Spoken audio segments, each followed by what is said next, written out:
Assalamualaikum, kembali lagi di channel YouTube Putri Med. Pada video kali ini saya akan membahas soal-soal TWK yang mana pernah keluar pada tes CPNS tahun lalu yang saya ikuti. Dan ada beberapa soal yang memang tidak lengkap optionnya, karena itu adalah FR dari kawan-kawan yang mengikuti tes CPNS tahun lalu, dan semoga tahun ini juga akan keluar soalnya yang sama seperti yang saya bahas di video kali ini. Selamat mengikuti. Baiklah, kita akan membahas soal nomor 1. Soal nomor 1. Indonesia mengakui 6 agama. Setiap warga negara berhak memeluk salah satu agama tersebut. Kebebasan warga negara memeluk agama sesuai dengan ketentuan Undang-Undang Dasar Negara Republik Indonesia tahun 1945. A. Pasal 27 ayat 2, B. Pasal 27 ayat 3, C. Pasal 29 ayat 2, D. Pasal 30 ayat 1, E. Pasal 31 ayat 1. Jawabannya adalah C. Pasal 29 ayat 2. Nomor 2. Pancasila sebagai sistem filsafat, setiap bagiannya tidak saling bertentangan meskipun berbeda, saling melengkapi, dan tiap bagian mempunyai fungsi dan kedudukan tersendiri. Bagian tersebut merupakan satu kesatuan yang bersifat organik. Bentuk susunannya yaitu hierarki piramid. Hal tersebut merupakan sifat Pancasila. Jawabannya adalah A. Koheren.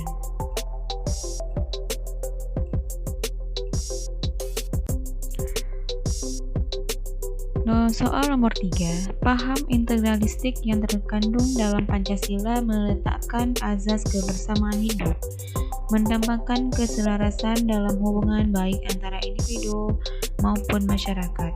Bila diperinci, paham integralistik memiliki hubungan sebagai berikut, kecuali A. Negara tidak memihak kepada satu golongan atau perseorangan. B. Negara menganggap kepentingan seseorang sebagai pusat. C. Negara tidak hanya menjamin kepentingan perseorangan atau golongan tertentu saja. C. Negara menjamin kepentingan masyarakat seluruhnya sebagai satu kesatuan. E. Negara menjamin kepentingan hidup bangsa seluruhnya sebagai satu kesatuan. Jawabannya adalah B. Negara menganggap kepentingan seseorang sebagai pusat.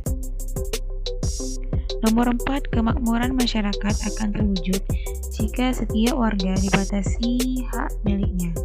Pembahasan tersebut akan memberikan peluang bagi warga yang miskin untuk mendapatkan kebutuhan hidupnya. Paham dalam lembaga ekonomi yang membatasi individu dalam menumpuk kekayaan adalah sosialisme. Fungsi lembaga ekonomi dalam contoh tersebut adalah A. Negara tidak memihak kepada satu golongan atau perseorangan. B. Negara menganggap kepentingan seseorang sebagai pusat. C. Negara tidak hanya menjamin kepentingan perseorangan atau golongan tertentu saja. D. Negara menjamin kepentingan masyarakat seluruhnya sebagai satu kesatuan. E. Negara menjamin kepentingan hidup bangsa seluruhnya sebagai satu kesatuan. Jawabannya itu adalah B. Negara menganggap kepentingan seseorang sebagai pusat. Nomor 5. Pasar global saat ini jauh lebih berkembang melintasi batas-batas negara, begitu pula tingkat perdagangan dunia saat ini jauh lebih tinggi dibandingkan sebelumnya, baik macam maupun kualitas barangnya. Peningkatan juga terjadi pada aliran uang dan modal lintas negara, perusahaan lintas negara. Pernyataan ini adalah proses globalisasi. A. Skeptis, B. Hiperglobalis, C. Glokalis, D. Globalis, E. Transformatif. Jawabannya adalah B. Hiperglobalis. Nomor 6. Berikut ini merupakan unsur-unsur wawasan Nusantara adalah kecuali A. Wadah, B. Isi, C. Tata laku, D. Peraturan. Jawabannya adalah D. Peraturan. Nah, kenapa soalnya ini optionnya ada yang E, ada yang D? Karena ini adalah soal FR. Jadi ada beberapa memang optionnya yang tidak diingat lagi. Oke, nah soal nomor 7. Menurut Undang-Undang tentang Ekonomi Daerah, pemerintah daerah berwenang dalam bidang A. Pertahanan keamanan, B. Agama, C. Moneter, D. Fiskal, E. Retribusi. Jawabannya adalah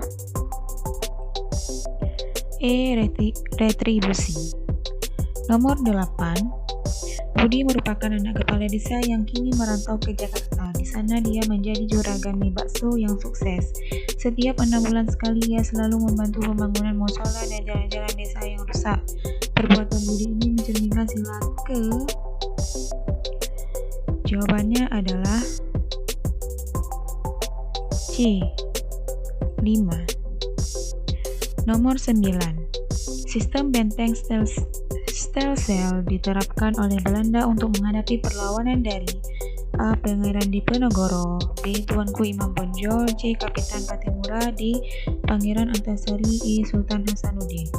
Jawabannya adalah A. Pangeran Diponegoro. Nomor 10. Pelanggaran Belanda terhadap hasil perjanjian Renville menyebabkan terjadinya A. Agresi militer 1, B. Agresi militer 2, C. Peristiwa Medan Area, D. Serangan umum 1 Maret, E. Peristiwa Bandung Lautan Api. Jawabannya adalah B. Agresi militer 2. Pemerintah telah menerbitkan dan menjual obligasi senilai 157,6 triliun. Tujuan utamanya adalah A. Menutupi kekurangan anggaran pembangunan, B. melunasi hutang perusahaan swasta nasional, C. memacu pertumbuhan ekonomi nasional, D. mendorong perkembangan usaha swasta. Nah, ini jawabannya adalah C. memacu pertumbuhan ekonomi nasional. Nomor 12. Jika pelaksanaan sila kedua tidak diimbangi dengan keempat sila yang lain, yang akan terjadi adalah A. Chauvinisme, B. Liberalisme, C. Sosialisme ateis, D. Teokrasi absolut, E. Kosmopolitanisme. Jawabannya adalah E. Kosmopolitanisme. Nomor 13. Salah satu susunan sila Pancasila adalah hierarki piramidal. Contohnya, A. Sila 1 merupakan sila terpenting, B. Sila 1 menjiwai semua sila lainnya, C. Sila 1 dijiwai sila lainnya, D. Sila 1 diwarisi oleh sila lainnya, E. Sila 1 ditentukan oleh sila lainnya. Jawabannya adalah B. Sila 1 menjiwai sila lainnya. Nomor 14. BPU PKI melaksanakan sidang kedua pada tanggal 10 hingga 17 Juli 1945. Pada sidang kedua tersebut, BPU PKI membentuk 3 kepanitiaan. 3 panitia yang dibentuk dari sidang BPU PKI tersebut adalah A. Panitia Hukum Dasar, Panitia Kemerdekaan, dan Panitia Kenegaraan, B. Panitia Hukum Dasar, Panitia Ekonomi, dan Panitia Kemerdekaan, C. Panitia Hukum Dasar, Panitia Ekonomi, dan Panitia Bela Negara, D. Panitia Hukum Dasar, Panitia Ekonomi, dan Panitia Bela Negara, E. Panitia Ekonomi, Panitia Kemerdekaan, dan Panitia Bela Negara. Jawabannya adalah C. Panitia Hukum Dasar, Panitia Ekonomi, dan Panitia Bela Negara. Sekarang nomor 15. Presiden Joko Widodo pada tanggal 23 Juni 2016 melakukan rapat terbatas di KRI Imam Bonjol yang berlayar di perairan Natuna. Dalam rapat terbatas tersebut, Presiden Joko Widodo menginstruksikan kepada jajarannya untuk fokus meningkatkan keamanan dan perekonomian di wilayah Kepulauan Natuna. Berkaitan dengan informasi tersebut, ada tantangan internal yang menjadi tugas generasi muda Indonesia untuk menjaga keutuhan NKRI, yaitu Adanya isu pemanasan global. B. Wabah penyakit yang belum ditemukan obatnya. C. Pengawalan pulau-pulau kecil terluar rumah ini. D. Stabilitas ekonomi dunia yang kurang kondusif. E. Pengetahuan nilai-nilai moral dan hak asasi manusia. Jawabannya adalah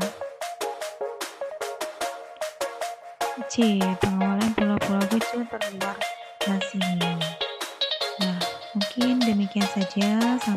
Sampai di sini dulu untuk nomor 16 dan selanjutnya kita lanjutkan pada part 2. Sekianlah pembahasan soal TWK pada video kali ini. Sampai jumpa pada pembahasan soal TWK part 2.